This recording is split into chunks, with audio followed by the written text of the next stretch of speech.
Bismillahirrahmanirrahim. Assalamualaikum warahmatullahi wabarakatuh. Wahai bakal-bakal penghuni syurga, bila agaknya kita ni nak pulang ke kampung halaman, Ustaz kita ni asal daripada syurga tapi dah lama tak tahu macam mana rupanya kan.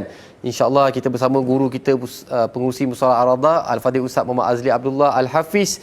Sesungguhnya Ustaz, saya yakin bahawasanya hari ini kita nak beri tumpuan syurga merinduimu. Kita berharap syurga ni menanti-nantikanlah kita. Mudah-mudahan kita ada tempat dalam syurga. Amin. Aminkan sama-sama. Mudah-mudahan kita dapat syafaat baginda sallallahu alaihi wasallam. Kita dapat menatap wajah baginda, dapat duduk bersama dengan baginda, dan kemuncak kita jadi hamba ni, yang melengkapkan kita jadi hamba ni, kita dapat tengok Allah face to face dengan mata kepala kita sendiri. Itu adalah kemuncak penciptaan kita. Sempurna dah rasa penciptaan kita. Dan insya-Allah hari ni kita nak tengok bagaimana perjalanan kita nak pulang balik ke kampung halaman. Dan tertarik saya pada satu riwayat At-Tirmizi, di mana riwayat daripada Anas radhiyallahu anhu mengatakan bahawa Rasulullah SAW bersabda, sesungguhnya syurga benar-benar merasa rindu kepada tiga orang ini, iaitu Ali, Ammar dan Salman. Abu Talib tak ada, Ustaz, ni tak nampak nama saya. InsyaAllah ada. InsyaAllah nama Ustaz ada, Ustaz. Ustaz, tiga orang disebut, Ustaz, dirindui. Apa istimewanya dia orang, supaya kita boleh ikuti, kita boleh pelajari apa kelebihan yang ada pada mereka yang kita boleh pelajari sama-sama. Kita mulakan dulu dengan Sayyidina Ali, insya-Allah. Bismillahirrahmanirrahim. Assalamualaikum warahmatullahi wabarakatuh. Terima kasih Haji Talib. Yalah, kita nak sampai tahap mereka ni rasa macam jauh kan. Tapi tidak bermakna kita terpinggir. InsyaAllah kita akan bersama. Rasulullah sebut dengan jelas, syurga merindui tiga nama ni. Ali, Ammar dan juga Salman. Masya Allah. Kalaulah nama tu Azli, Talib dan juga siapa seorang lagi kan? Farah lah kita bagi. Farah kan. Masya Allah. Tapi apakan daya, nama kita tak ada, tapi bila tak ada, bila tak ada tu kita usaha lebih sikit. Baik, betul Ustaz. Tak ikhtiar lagi. Kenapa Sayyidina Ali karamallahu wajhah ataupun Sayyidina Ali radhiyallahu anhu disebut namanya kali pertama? Sebab satu, Nabi pernah sebut dalam satu hadis. Nabi sebut, dia kata, la yuhibbu aliyan, tidak akan sayang seseorang itu kepada tidak sayang seorang itu kepada Ali. Siapa? Munafiqun. Orang yang tak suka pada Ali itu ialah orang munafik. Dan orang yang tak akan benci pada Ali itu ialah mukmin. Maknanya seolah-olah jelas mana A mana B. Kalau kau benci pada Ali, makna kau munafik. Kalau kau sayang pada Ali, makna kau orang mukmin. Masya-Allah. Kenapa Ali begitu berada di tempat yang kita kata tinggi di mata Rasulullah sallallahu alaihi wasallam? Tentu sekali, kata ulama, pertama sekali kerana Ali adalah kerabat Nabi. Sayyidina Ali adalah sepupu sallallahu alaihi wasallam, dan Sayyidina Ali juga adalah menantu Rasulullah. Dan bukan itu sahaja, kita kena ingat Sayyidina Ali karamallahu wajhah adalah kanak-kanak pertama yang masuk Islam. Cuba bayangkan, kanak-kanak tahu apa, tapi Sayyidina Ali walaupun kita kata kanak-kanak tak tahu apa, dia tahu apa-apa. Maksudnya dia antara kanak-kanak pertama yang masuk Islam. Dan Sayyidina Ali karamallahu wajhah ni adalah merupakan pejuang yang berjuang bersama dengan Rasulullah SAW dalam perang Badar yang kali pertama, dan semua peperangan diikuti oleh Sayyidina Ali radhiyallahu anhu kecuali perang Tabuk. Dalam perang Tabuk ada satu cerita. Dalam perang Tabuk, Rasulullah memberi amanah kepada Sayyidina Ali, wahai Ali, kamu jaga ahli keluarga kita juga keluarga kamu. Kamu tak perlu pergi ke medan Tabuk. Tabuk ni sepadan dengan Rom, dekat dengan Jordan. Jadi pada ketika itu Sayyidina Ali pun duduk di rumah. Tiba-tiba bila Sayyidina Ali nak cerita ni, kenapa Sayyidina Ali ni rindu sangat syurga pada beliau. Maka Sayyidina Ali ni duduk di rumah, jaga keluarga, ada bisik-bisik di kalangan orang munafik, tengok Ali, Rasulullah tak bagi tugas yang berat pada dia sebab dia tak kompeten istilahnya. Orang munafik kata gitu, dia tak kompeten sebab dia tak boleh buat kerja-kerja berat. Sayyidina Ali dengar macam tu, dia rasa, oi, menyiraplah. Dia orang yang kita kenal, dia ada pedang, dia bermata dua, tu bukan sebarangan orang. Ahli tempur. Jadi cepat-cepat dia naik kuda, dia kejar Rasulullah. Dia kejar sampai satu tempat yang lebih kurang 3 km daripada Madinah tu. Baik. Saya lupa nama tempat tu. Di situ dia jumpa Rasulullah. Dah 3 km ni kejar ni. Kata Rasulullah, orang munafik kata pada aku ni tak kompeten. Rasulullah tak pilih pergi berperang. Aku ni tak layak pergi perang. Aku kena jaga keluarga. Aku nak perang juga. Jadi Rasulullah kata apa? orang munafik memang macam tu. Wahai Ali, kamu aku tugaskan jaga keluarga dan aku tugaskan kamu jaga keluarga kamu. Maukah kamu wahai Ali? Rasulullah pujuk. Sebab Sayyidina Ali dah berkabar nak perang. Wahai Ali, dia kata, tidakkah kamu suka jika kedudukan kamu dengan aku ni bagaikan kedudukan Musa dan Harun? Aku Musa, kamu Harun. Maknanya orang yang sentiasa, kalau Musa naik ke Tursina berkhulwah, terima wahyu pada Allah, siapa yang gantikan jaga ummah? Harun. Kamu kedudukan dengan aku ni bagaikan Musa dan Harun. Jadi bila sebut begitu, barulah Sayyidina Ali patah balik semula, jaga family di kota Madinah. Itu petanda yang Sayyidina Ali karamallahu wajah atau Sayyidina Ali radhiyallahu anhu ni seorang yang luar biasa di hati Rasulullah, sehingga kan tugasan untuk menjaga kota Madinah pada ketika itu bukan sebarangan orang diberi pada orang yang betul-betul kompeten. Tadi kata tak kompeten, betul-betul layak. Takkan nak letak pada lelaki yang lemah, tentu letak pada orang yang kuat untuk menggantikan Rasulullah. Benarlah kata Rasulullah, aku dan kamu wahai Ali bagaikan Musa dan juga abangnya Harun. Masya-Allah, luar biasa. Itu kedudukan tertinggi Sayyidina Ali. Saya kira kita pun masyhurlah tentang kehebatan beliau dalam memimpin, antara yang banyak memberi kesan pada pembangunan penyebaran syiar Islam.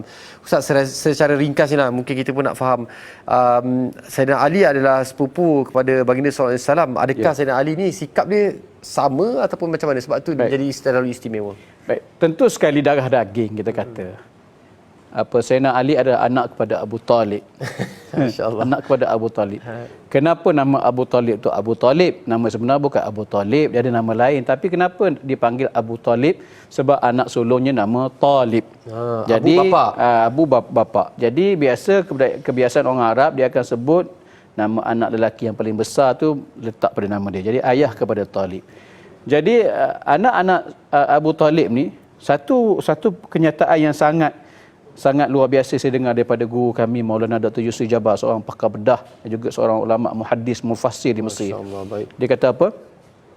Dia kata kalau nak tengok seorang lelaki yang dia mukmin tetapi dia tidak muslim. Dia mukmin, dia beriman tapi dia tidak Islam. Itulah dia Abu Talib. Dia beriman dengan Rasulullah, cuma dia tidak mengucap 2 kalimah syahadah. Maka sebab itulah dia mendapat siksa yang ringan. Sebab apa? Kata Dr. Yusri, dia mukmin bighairi muslim. Dia adalah mukmin yang tidak Islam. Dia satu kenyataan yang kita kali pertama saya dengar kenyataan begitu. Maknanya Abu Talib, pak saudara Nabi ni seorang lelaki yang luar biasa. Beliaulah yang mendidik Rasulullah sallallahu alaihi wasallam dan juga Sayyidina Ali dan juga semua anak-anak beliau menjadi seorang yang berdisiplin, yang baik akhlaknya, terpuji, mulia akhlaknya. Didikan siapa? Didikan seorang lelaki yang tidak Islam tetapi dia beriman pada Rasulullah SAW. Allahu Akbar. Itu perihal kisah Sayyidina Ali. Kita nak tahu juga seterusnya kisah Ammar. Bagaimana Ammar ni dirindui, dicintai oleh syurga. Kita akan sambung sekejap lagi, insya-Allah.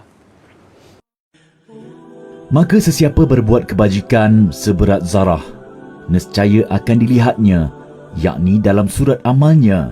Dan sesiapa berbuat kejahatan seberat zarah, nescaya akan dilihatnya dalam surat amalnya.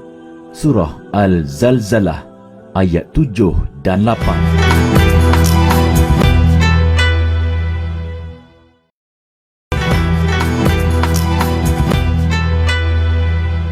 Allahu Akbar, subhanallah. Kalau kita faham Ustaz, kalau kita hidup di zaman baginda sallallahu alaihi wasallam, tak tahulah kita boleh melepasi tak ujian keimanan nak memegang tauhid la ilaha illallah Muhammadar Rasulullah. Ustaz, yang Sayyidina Ammar ni bagaimana pula cabaran dia? Ammar bin Yasir kita pun tahu. Biasa kita dengar lagu Sabarlah keluarga Yasir. Ni anak kita menyanyi tak sedap. Jangan bisik-bisik. Masya-Allah. Jadi sedap Ustaz. Jadi ini adalah anak kepada Yasir. Yasir. Maknya Sumayyah. Yang kita nyanyi lagu Sumayyah yang Sumayyah tu ada wanita pertama yang syahid. Anaknya bernama Ammar. Ayahnya Yasir. Jadi keluarga, mak ayah dibunuh, dibakar tu Ustaz. Dibakar. Cuba bayangkan kesepian seorang anak. Tanpa Sayyidina Ammar ni terlepas, terselamat. Beliau panjang umur sampai zaman Sayyidina Ali. Beliau masih lagi hidup, lalu dia berjuang dalam perang Siffin, dia terbunuh dalam peperangan Siffin. Jadi Ammar bin Yasir ni Dia sebut dalam satu hadis, beliau menyebut bagaimana ketika dia masuk Islam, pada ketika itu hanya ada 5 orang hamba sahaja yang mengikut Rasulullah, 2 orang wanita dan seorang lagi Abu Bakar. Baik. Maknanya berapa orang? 5 orang hamba, 2 orang wanita dan seorang lelaki bernama Abu Bakar. Lagi 2? Bermaksud baru 8 orang ketika dia masuk Islam. Okey, baik. Maknanya dia adalah orang yang ke-9. Dan dia masuk Islam sekali dengan Suhaib. Suhaib Ar-Rumi itu. Maknanya dia antara as-sabiqun al-awwalun yang disebut dalam Al-Quran, orang-orang yang pertama terima Islam. Maka sebab itulah Rasulullah bukan menyebut dengan perkataan itu dengan mudah bahawa rindu syurga kepada 3 orang ni termasuklah Ammar, kerana dia lelaki yang luar biasa yang dia mempersadarkan hidup dia demi Islam. Cuba bayangkan begitu besar bebanan yang terpaksa ditanggung sehingga kan ibunya diseksa, ayahnya diseksa hingga membawa kepada syahid. Tetap juga mempertahankan kalimah la ilaha illallah Muhammadur Rasulullah. Inilah lelakinya yang sampai tahap bila Rasulullah sebut syurga rindu kepadanya, bukan dia rindu pada syurga. Syurga mari masya-Allah. Kita kata seorang lelaki yang luar biasa. Begitu juga dengan lelaki yang ketiga yang disebut Rasulullah, iaitu Salman Al-Farisi yang kita akan bincang kejap lagi kan. Dan kita nak juga fahami antara akhlak dan sikap Ammar ni kan Ustaz, macam mana dia punya. Kalau macam Sayyidina Ali kita tahu karakter dan sebagainya, kalau Sayyidina Ammar ni macam mana? Ammar bin Yasir ni seorang yang kita kata teguh pendiriannya. Dalam peperangan Siffin, beliau berpihak kepada Sayyidina Ali. Pada ketika itu kita kata fitnah yang besar lah, bila dalam perang Siffin berlaku pertemuan di antara 2 sahabat besar. Jadi dia tetap teguh menyokong khalifah pada ketika itu, iaitu Sayyidina Ali. Walaupun kita kata cabarannya banyak, sehingga kan ada yang kita kata tuduhan-tuduhan, biasalah itu berlaku fitnah pada ketika itu. Namun beliau akhirnya beliau syahid dalam peperangan tersebut, berada di pihak Sayyidina Ali. Agaknya saya merasakan, ini pandangan saya lah. Agaknya begitulah yang disebut oleh Rasulullah. Syurga merindui seorang lelaki, nama lelaki pertama? Sayyidina Ali. Ali. Ammar. Kenapa Ali dan Ammar? Soalan macam ada kaitan. Ada perkaitan di akhir hayat beliau akan bersama Sayyidina Ali. Dan begitu juga yang ketiga itu nama siapa? Salman. Kerana mereka ni bagaikan ada suatu kualiti yang sama, iaitu mereka ni seorang yang teguh pendiriannya. Mereka berkata hak walaupun pahit, mereka berada di pihak yang mereka yakini itu adalah pihak yang benar, maka dia akan terus pada kebenaran itu. Masya-Allah. Itu sehinggalah ke akhir hayat. Itu perkara yang paling sukar nak buat Ustaz, terutama lagi dalam dunia kehidupan hari ini. Kita nak cakap benar, nak menggigit kebenaran tu, ya Allah. Ibarat menggenggam bara api. Kita akan sambung lagi lepas ini, iaitu seorang insan lagi yang dirindui oleh oleh syurga, iaitu Salman. Kita akan sambung lagi lepas ni Ustaz. Baik, kita akan sambung kejap, berehat sebentar. Nak tahu apakah keistimewaan beliau hingga beliau ini dirindui begitu hebat oleh syurga, insya-Allah.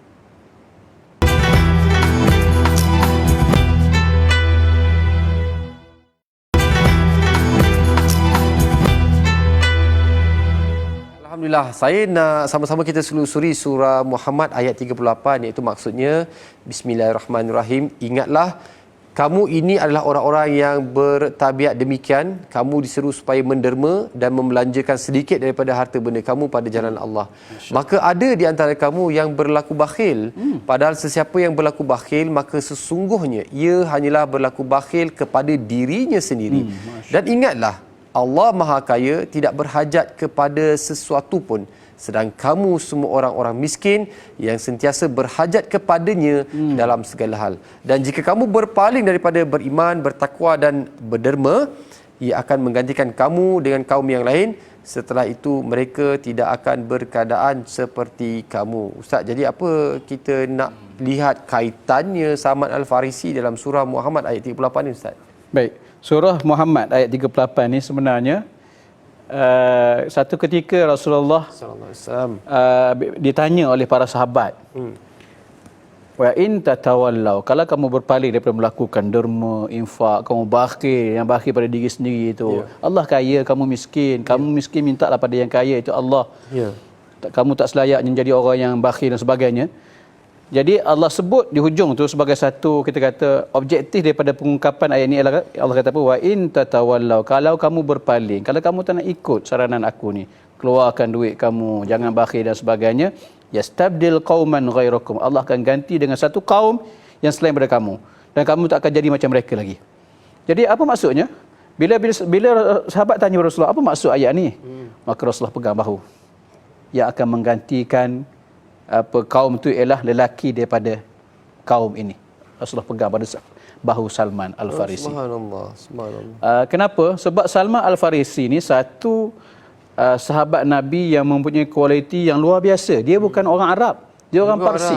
Dia orang Parsi, dia orang Iran. Sebab tu nama Salman Al-Farisi. Dia orang Parsi yang bukan orang Arab. Satu budaya yang sangat berbeza.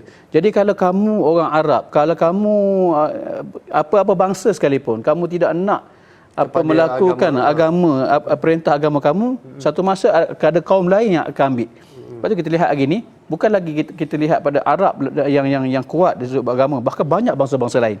Jadi pada ketika itu kamu tak akan jadi lagi seperti mereka. Jadi bila Rasulullah kata Allah akan gantikan lelaki daripada bangsa ini, Salman Al-Farisi. Salman Al-Farisi ni satu istimewa, kita sedia maklum. Dia antara seorang sahabat Nabi yang mencetuskan idea. Ketika masing-masing dah buntu nak berang keedah macam mana dalam perang Khandaq atau perang Ahzab.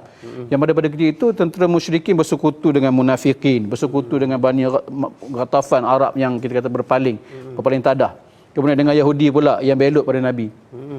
Jadi tentera mereka tu ramai.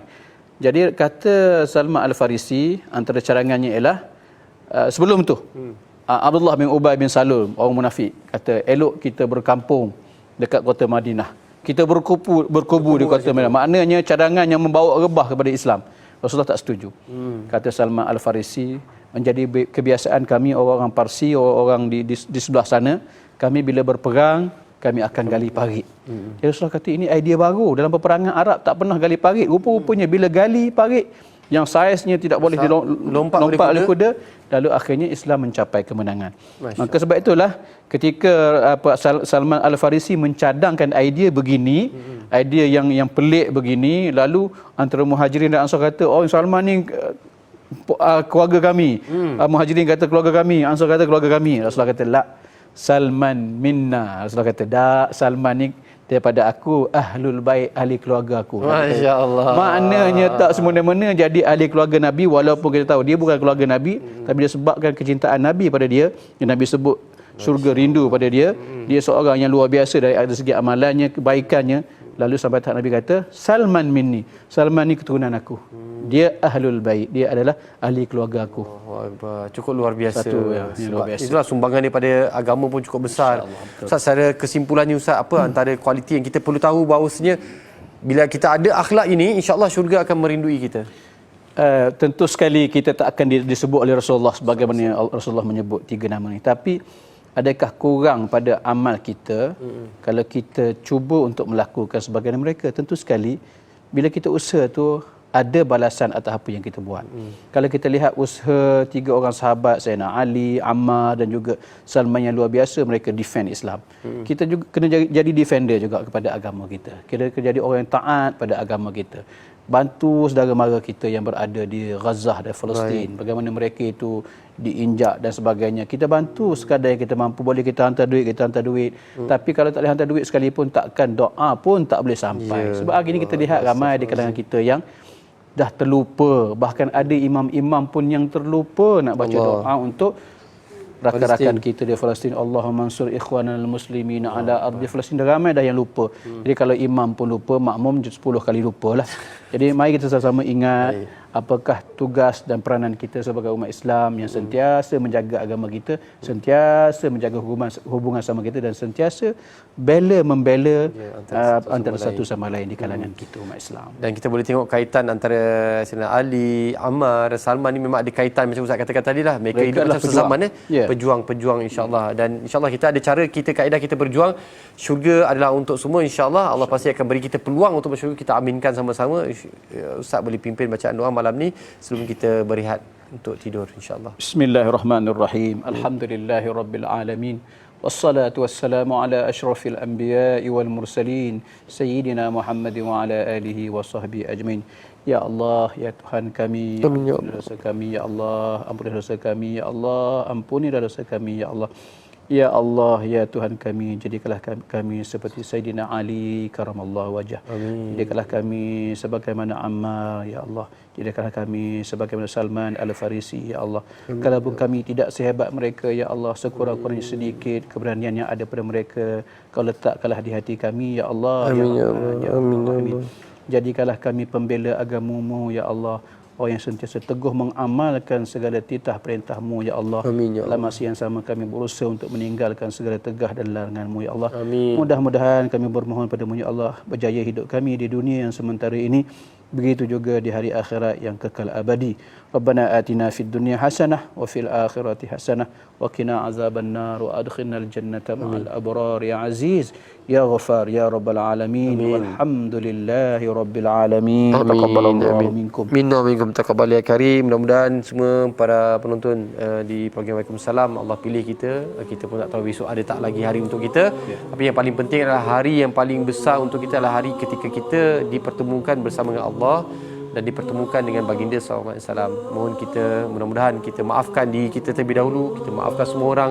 Mudah-mudahan dengan rasa kemaafan ini adalah permulaan kepada perjuangan kita untuk kita dirindui oleh syurga insya-Allah. Ustaz, terima kasih banyak atas perkongsian. Mudah-mudahan ilmu ini Ustaz halalkan barakah untuk kita dan kita akan esok bersiaran tak kat TV je, tak tahu lagi Esok wallahu alam. Wallahu alam. Jadi kita jumpa esok di program Assalamualaikum. Mudah-mudahan selamat malam, jumpa lagi.